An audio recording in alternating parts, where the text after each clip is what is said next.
this journey of seeing things more clearly, this isn't about other people. This isn't about what other people should think, how other people should see. This is a deeply sincere investigation into the I am, into the one that is perceiving, and that's just you. You thinking about what other people are thinking about is just you thinking about what you think other people are thinking about. And even more than that, it's who you think other people are, which isn't really what they are. It's interesting to see that even our thinking about other people isn't really thinking about other people. It's thinking about who you think other people are. As you unravel all of these layers, it just all comes back to you and what you think is happening. I love seeing people's questions as they journey through the daily content. And sometimes, man, that content can really trigger people, but in a beautiful way, because it just really challenges our assumptions, our whole worldview that we think is our worldview, but we've just been told. But particularly something about this play of guilt and how we are convinced that guilt is a real thing, not recognizing that in the most innocent way, it's just a social construct. It's something that seems real and attempts to help us make sense of experience. But what I'm inviting people to see is that for guilt to exist, there has to be a separation that's real. You can't have guilt without separation. For the thing that you deem as guilty, it implies that it's operating outside of the wholeness of all that is. And one of the illustrations that I use, which I feel is a very gentle illustration that helps us look at this outside of the scope of the human experience. And then if we can see it in this example, then maybe it can begin to make its way into our human experience. And that example relates to lightning. Actually, I watched a movie last night called Pompeii. It was an action-packed romance, and it was illustrating the disaster of the volcano eruption, Pompeii. I think it was 79 AD, where this volcano erupted and it completely wiped out an entire city in such a destructive and perceivably violent way. And in one regard, you can look at the subsequent disaster, the suffering, and you can say, okay, it's the volcano's fault, right? The volcano is guilty as the source of this suffering. And you see the projection there that says the volcano is doing its own thing, and what it did created suffering.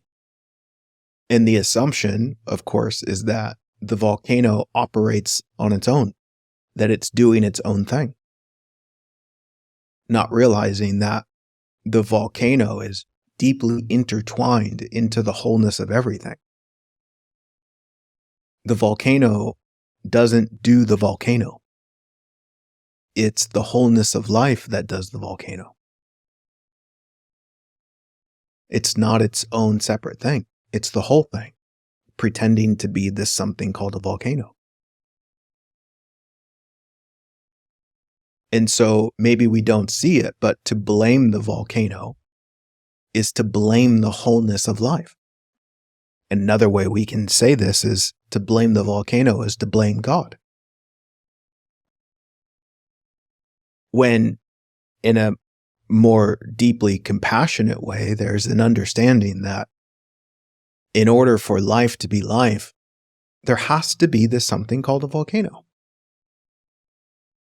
It is, and I'm just making this up, but it is some point of release for tension, a required tension in the shifting about of Earth's structure.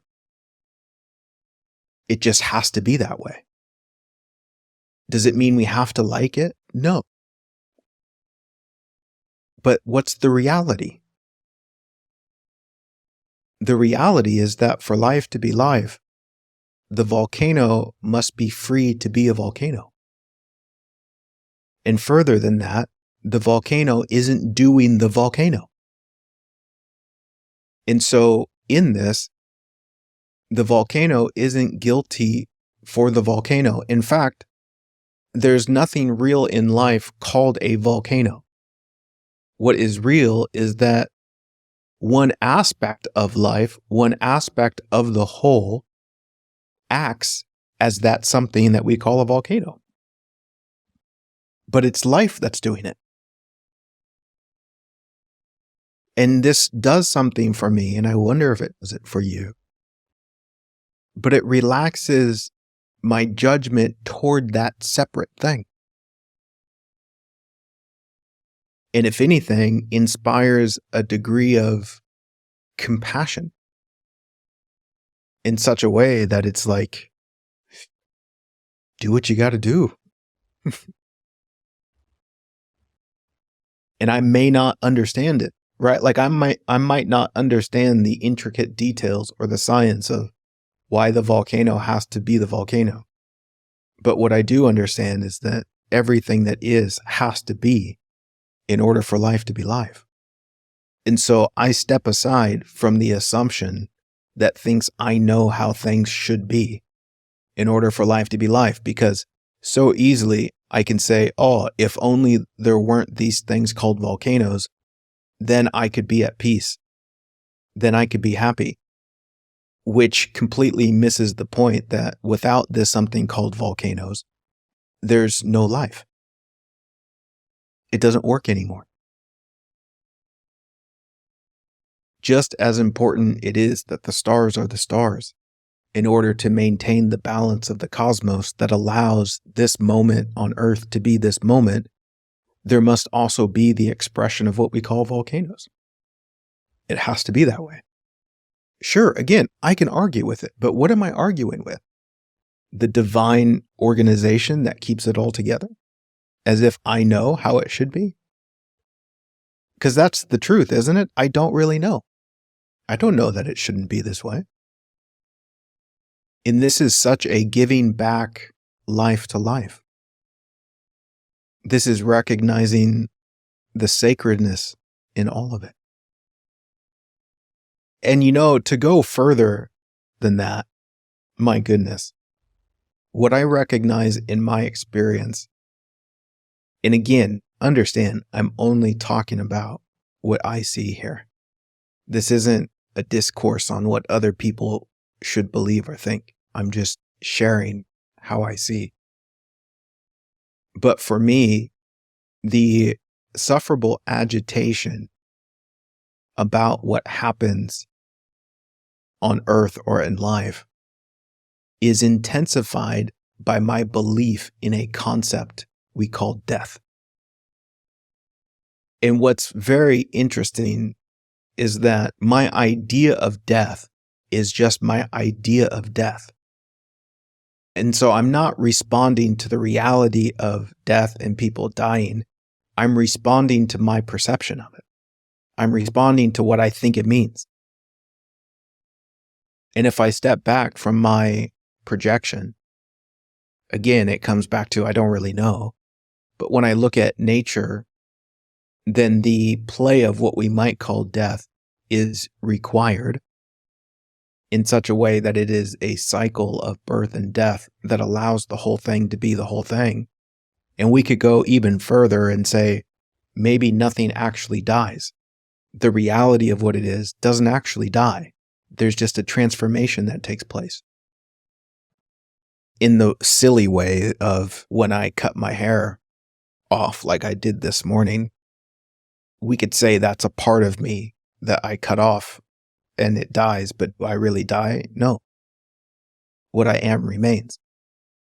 And we could draw this with the illustration about the body. And if the body dies, does that mean what I am dies? No. It's just a transformation. It's a change. And so in the example of Pompeii, am I responding to thousands of people dying, or am I responding to thousands of people dying in the way of what I think dying means? That they lost something. I don't know that. You see, the question here is, what am I responding to? Am I responding to the reality of the unknown? The reality of the divine symphony? Or am I responding to my projections, my stories, that place impossible expectations and demands on reality that couldn't possibly be true? Now, in the world, this isn't popular, understandably. There's a lot of people that believe in death. There's a lot of people that believe death is wrong, that death shouldn't be, that life would be so much better if we didn't die, and yada, yada, yada. And so when you talk about such things, it touches on people's identification with their beliefs about these things, which is often why there's not really much to say. People are allowed to see how they see, which is another important aspect of this inquiry. And for the people who are taking that 30 Days of Conscious Living course, one point that I attempt to make over and over again is that, look, this discovery, this journey of seeing things more clearly, this isn't about other people. This isn't about what other people should think, how other people should see. This is a deeply sincere investigation into the I am, into the one that is perceiving, and that's just you, right? You thinking about what other people are thinking about is just you thinking about what you think other people are thinking about. And even more than that, it's who you think other people are, which isn't really what they are. It's interesting to see that even our thinking about other people isn't really thinking about other people. It's thinking about who you think other people are. As you unravel all of these layers, it just all comes back to you and what you think is happening. And for me, that allows for such a reduction in thinking. It allows for a more focused thinking, a more true form of thinking, rather than being lost in the nonsense of thinking.